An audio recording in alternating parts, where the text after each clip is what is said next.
L'invité de la matinale. KTO Radio. L'invité des matinales est ce matin Pierre-Yves Gomez, économiste et professeur à l'EM Lyon. Bonjour Pierre-Yves Gomez.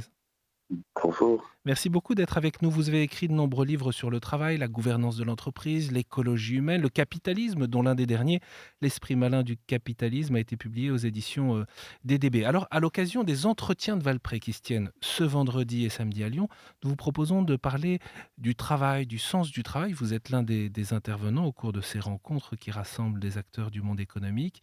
Peut-être qu'on peut d'ailleurs commencer par le thème général de cette rencontre. Cette année, c'est le travail sans dessus-dessous, avec un jeu de mots d'ailleurs autour du sens. De fait, le rapport au travail est en pleine mutation dans notre société. Est-ce que c'est votre observation et qu'est-ce que vous souhaiteriez nous dire à ce sujet? Je crois que c'est difficile de ne pas constater que le rapport au travail évolue. D'ailleurs, il faut bien préciser de quel travail on parle. C'est le rapport au travail professionnel. C'est le travail en entreprise ou dans les organisations qui est en mutation. C'est vrai.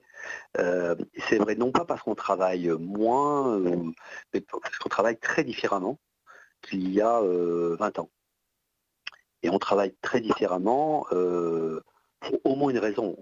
On y reviendra sûrement dans l'entretien sur les différentes raisons, mais au moins une raison, c'est qu'on travaille bien davantage en dehors de l'entreprise.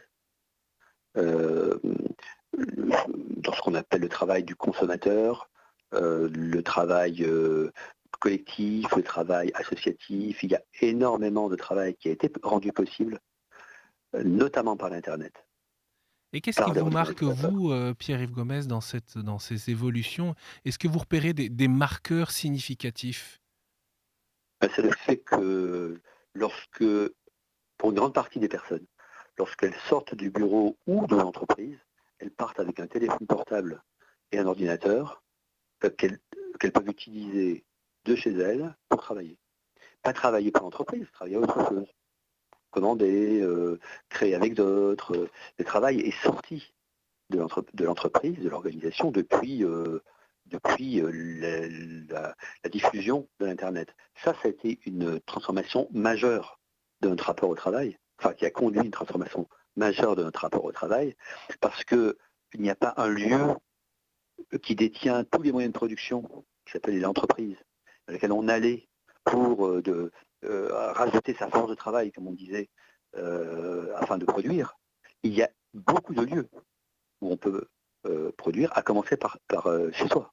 Et alors évidemment, on pense à l'impact qu'a eu la période Covid et la généralisation dans beaucoup d'entreprises du télétravail, du travail à domicile. Donc, tout à fait, d'où l'impact. Impact du télétravail, donc du fait qu'une partie du travail en entreprise est déportée, et donc accomplie chez soi, mais aussi que la frontière entre le travail professionnel et le travail privé, travail multiple que l'on peut conduire avec les mêmes outils que ceux qu'on utilise chez soi pour travailler pour l'entreprise, cette frontière est devenue extrêmement étanche.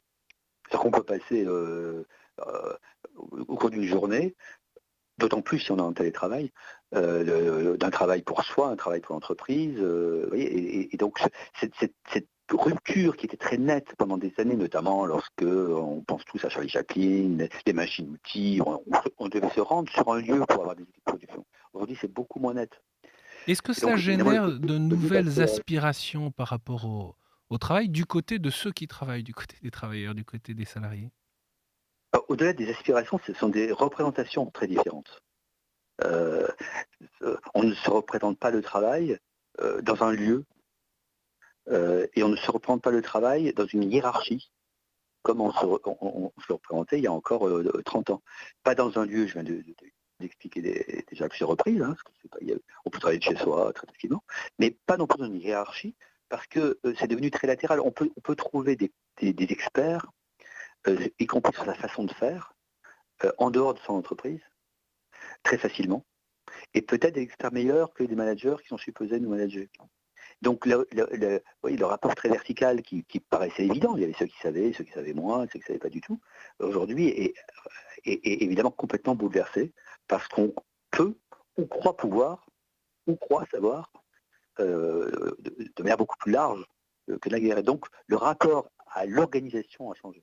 au-delà du rapport au travail lui-même, le rapport à l'organisation a changé. On n'est pas obligé de passer par une organisation pour bien travailler. Ce qui Et rend le, parfois, ce qui rend le management évidemment plus complexe, on imagine. complexe. Et parfois, on a même l'impression que on peut mieux travailler sans passer par l'organisation. D'où cette crise du travail, notamment chez les jeunes générations, très, très habituées à ces outils, qui attendent une valeur ajoutée de, de l'organisation, du management, parce que eux sont habitués à travailler en collectif en dehors des organisations.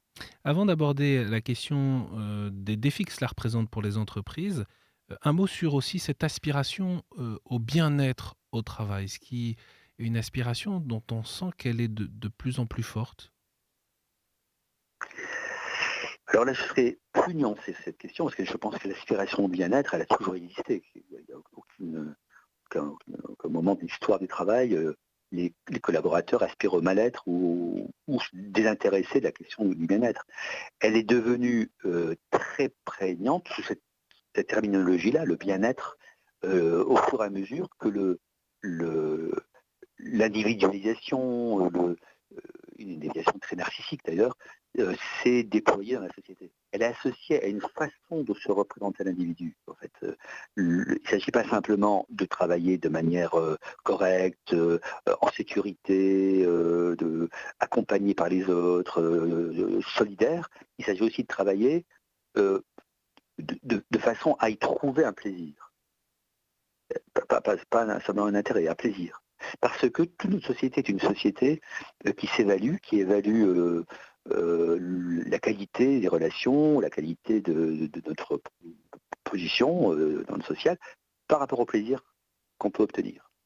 Or, le rapport au Évidemment, réel, évidemment, est complexe parce que le travail n'est pas toujours une partie de plaisir. mais pas seulement le travail, la consommation, bien sûr c'est très fantasmatique, bien sûr que c'est exagéré, mais il se trouve que c'est la conception dominante de l'individu, hein, c'est pas l'individualisme qui importe, c'est l'individualisme narcissique, c'est-à-dire qu'il centre tout sur lui et sur sa capacité à trouver les choses agréables. Euh, et c'est pas que le travail, hein, c'est pas le travail qui est un effort. La consommation est aussi un effort. C'est pas simple de consommer. Hein. Il faut passer par plein d'opérations. Et on cherche la consommation la moins générative d'efforts possibles, d'où le succès d'Amazon, par exemple, où il suffit d'appuyer sur un bouton et on a l'impression que tout est possible, quoi, avec très très peu d'efforts.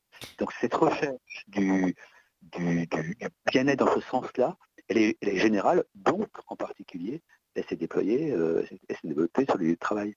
Et alors du coup, Pierre-Yves Gomez, face à ces évolutions que vous décrivez, l'entreprise, est-ce qu'elle est tenue à s'adapter? Comment cela se passe? Quelles sont vos réflexions sur le sujet? Alors, elle est tenue à s'adapter, ça certainement, parce qu'on n'imagine pas qu'elle continue. Celles qui seront éliminées, ce sont celles qui ne s'adapteront pas, parce qu'il se trouve que c'est la nouvelle façon pour les collaborateurs, mais aussi les consommateurs, de comprendre les relations sociales. Donc bien sûr qu'elles sont obligées de s'adapter. Mais s'adapter, ça ne veut pas dire... je crois que la mauvaise réponse, ça serait de s'adapter au pire de la société. Parce que au pire étant une sorte d'individualisme narcissique tellement exacerbé qu'on n'arrive plus à faire de commun.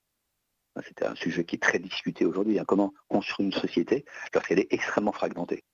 Cette question qui est générale pour la société, elle est particulière pour l'entreprise. Comment faire commun dans une entreprise lorsque les collaborateurs ont tendance à se vivre dans une société très fragmentée? On aimerait que vous nous donniez quelques éléments de réponse. Alors, je n'ai pas deux réponses, mais des éléments, ils vont passer par des choses assez simples finalement. D'abord, une société fragmentée est une société qui a besoin de lieux de confiance. C'est paradoxal, mais plus vous allez sur Internet, et plus vous savez que vous pouvez trouver tout et n'importe quoi. Et donc, on a besoin de lieux dans lesquels on a confiance. Des gens de confiance. Voilà. Donc, la confiance, c'est pas la cerise sur le gâteau ou un supplément d'âme. C'est absolument indispensable pour maintenir du lien lorsque les choses se fragmentent. Or, l'entreprise doit se penser comme un lieu de confiance.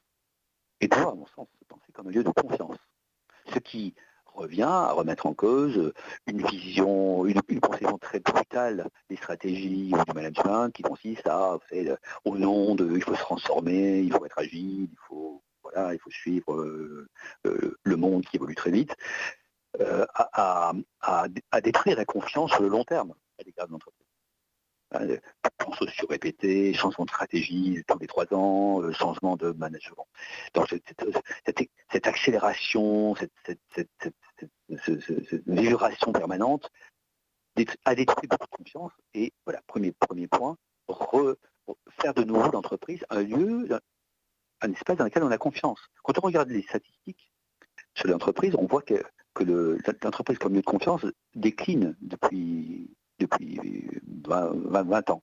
Alors que dans les années 70 encore, l'entreprise c'était un lieu de confiance. C'est un lieu d'affrontement, je ne suis pas en train d'idéaliser. C'est un lieu d'affrontement, de combat, peut-être de l'aliénation pour certains, voilà. Mais c'était un lieu dans lequel on avait confiance, c'était une confiance sociale. Oui, ça a beaucoup évolué et je pense qu'il y a un enjeu à ce que l'entreprise devienne de nouveau un lieu de confiance. Deuxième point qui me paraît essentiel, c'est renouer avec la réalité du travail et du travail bien fait. Ce qu'on a ignoré pendant des années, c'est la qualité du travail. On a beaucoup mis l'accent sur la qualité du produit, ou sur le résultat, bien sûr, le résultat financier en particulier, mais pas seulement, la performance, la productivité, etc., mais pas sur la qualité du travail. Or, on parle beaucoup de la question du sens du travail, qui est une fausse question, à mon sens. La vraie question, c'est la question d'essence du travail. Tout le monde ne met pas les mêmes sens dans le travail. Le travail se réalise, écrit des histoires, écrit plein de choses, des solidarités entre les personnes. Voilà. Or, quand on a négligé ça, on a négligé l'essentiel. Et l'essentiel, c'est que quand on travaille, on est mu par le désir de bien travailler. Sinon, le travail est épouvantable, devient un effort insupportable. C'est parce qu'on a le sentiment de faire quelque chose d'utile, quelque chose de beau, quelque chose de bien, qu'on est prêt à accomplir l'effort nécessaire. Et qu'on ne me dise pas, mais non, on travaille pour gagner de l'argent. Personne ne travaille pour gagner de l'argent. Tout aux égal par ailleurs, si vous avez le choix entre gagner 1000 euros en faisant quelque chose d'inutile et 1000 euros en faisant quelque chose de très utile et de passionnant, vous allez choisir évidemment ce qui est utile et passionnant. Donc ce qui pousse, ce n'est pas les 1000 euros. On les trouvera toujours des 1000 euros en travaillant. Ce qui pousse, c'est ce qui rend soutenable le travail. C'est que c'est engageant, comme c'est engageant, c'est que ça produit du sens, quoi. Ça produit de l'utilité, ça produit du beau, du bien, voilà. Et toutes les enquêtes que j'ai faites sur le travail, c'est que le point commun et frappant, c'est que tout le monde dit la même chose, que ce soit le dirigeant, le manager, jusqu'à le personnel d'entretien, et j'ai interrogé toutes ces personnes, c'est toujours la même chose, c'est je n'arrive pas à bien travailler, je n'ai pas le temps de bien travailler, ou je suis empêché de bien travailler, etc. Et donc, ça, on a négligé pendant longtemps, et aujourd'hui, ça devient essentiel, parce que ce qui va faire commun entre les collaborateurs, c'est pas le projet nécessairement, c'est le fait qu'on respecte, qu'on reconnaît que ce qu'ils font, ils ont les moyens, plus que les moyens, ils sont invités à bien le faire. C'est l'objet, la finalité même de l'entreprise, c'est la vocation de l'entreprise. Je voudrais vous poser une dernière question, Pierre-Yves Gomez. La doctrine sociale de l'Église n'a pas été écrite hier. Est-ce qu'elle demeure, est-ce qu'elle est pertinente au cœur de ces évolutions qui sont, somme toute, rapides? Conclusion en 1 minute. Je crois que c'est le paradoxe apparent, c'est que des textes ont été écrits il y a longtemps, sont aujourd'hui d'une fulgurante actualité. Cette vision du travail qui est très portée par la doctrine sociale de l'Église, en fait, c'est la vision dont on a besoin aujourd'hui dans le monde des affaires. Restaurer la dignité du travail et du travailleur, c'est restaurer la possibilité pour l'entreprise de faire de nouveau commun, de faire de nouveau un acteur qui compte dans la société. Donc les chefs d'entreprise, comme les managers, auraient intérêt, bénéfice à lire ou relire ce qu'a apporté la doctrine sociale de l'Église sur cette question du travail. Merci beaucoup Pierre-Yves Gomez de nous avoir partagé vos réflexions. Évidemment, on souhaiterait en savoir plus, mais alors tout simplement ceux qui sont dans la région lyonnaise, vous pouvez rejoindre les entretiens de Valpré. Et puis, on peut vous retrouver, vous lire L'esprit malin du capitalisme aux éditions DDB, c'est l'un de vos derniers ouvrages. Pour ceux qui veulent en savoir plus aussi sur les entretiens de Valpré, je rappelle ce site internet entretien au pluriel de valpré.org. Je rappelle, Pierre-Yves Gomez, que vous êtes économiste et professeur à l'EM Lyon. Merci infiniment d'avoir été avec nous ce matin. Merci à vous. Merci à vous.